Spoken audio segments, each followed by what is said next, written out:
بسم اللہ الرحمن الرحیم یا ایہا الذین آمنوا توبوا الی اللہ توبۃ نصوحا، اے ایمان والو اللہ کے حضور توبہ کرو توبۃ نصوح۔ توبہ کیا ہے؟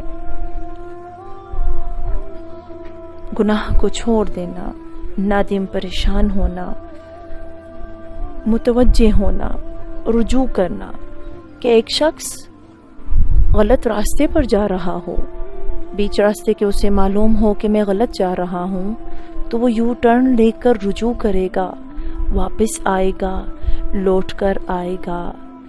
تو توبہ کا مطلب رجوع کرنا، لوٹ آنا۔ اور توبۃ النصوح،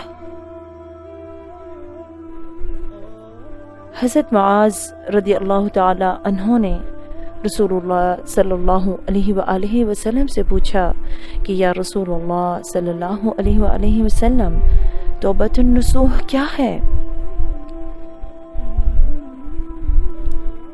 آپ صلی اللہ علیہ وآلہ وسلم نے فرمایا، توبۃ النصوح یہ ہے کہ انسان جب گناہ کر بیٹھے تو اللہ کے حضور اس گناہ کی معذرت پیش کرے، اور دوبارہ گناہ کی طرف اس کے لیے پلٹنا اتنا ہی مشکل ہو جس طرح تھنوں سے نکلا ہوا دودھ واپس کرنا مشکل ہوتا ہے۔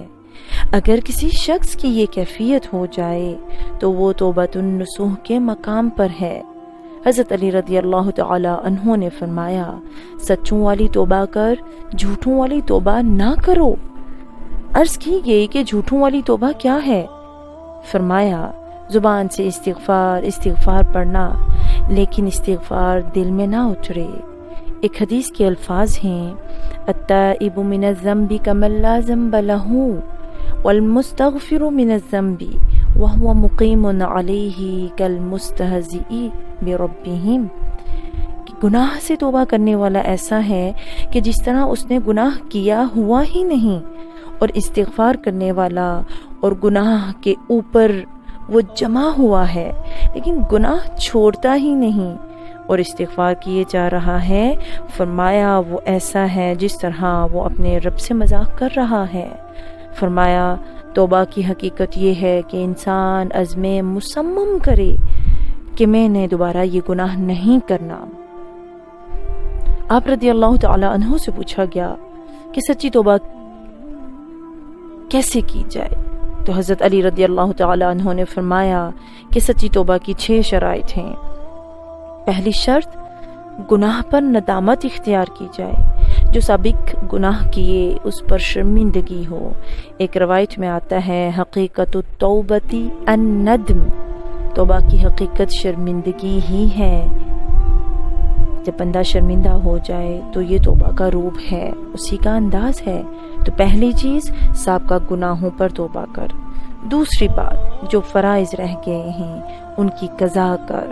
توبہ کرنے سے پچھلی جو نمازیں اور روزے رہ گئے ہیں وہ معاف نہیں ہو جاتے، بلکہ توبہ تو اس بات کی ہے کہ جو وقت پر میں نہیں پڑھ سکا، اے اللہ وہ مجھے معاف کر دے۔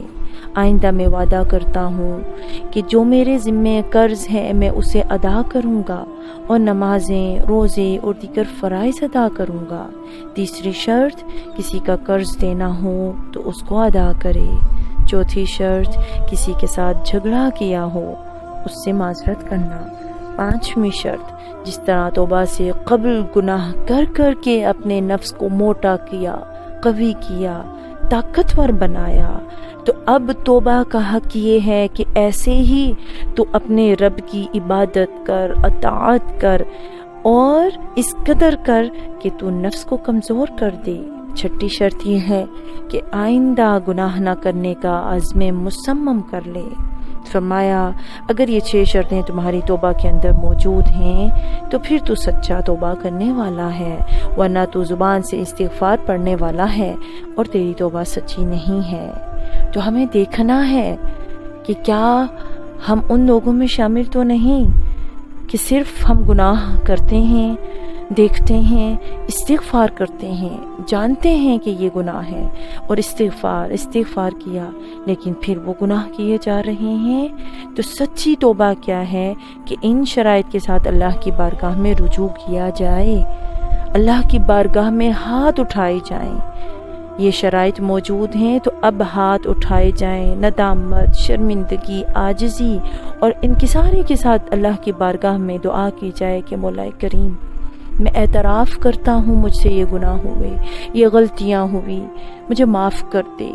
تو پھر اللہ سبحانہ و تعالی یہ نہیں دیکھتا کہ کتنے گناہ ہیں، کسی کے گناہ سمندر کی جھاگ کے برابر ہوں، زمین و آسمان کے برابر ہوں، لیکن وہ صدقے دل سے توبہ کرے، توبہ کی شرائط پر پورا اترتے ہوئے معافی مانگے، تو اللہ تعالیٰ کو وہ معاف کرنے والا مہربان پائے گا۔ اللہ تعالیٰ ہمیں اپنی بارگاہ میں رجوع کرنے کی توفیق عطا فرمائے، توبۃ النصوح کرنے کی توفیق عطا فرمائے۔ وآخر دعوانا ان الحمد للہ رب العالمین۔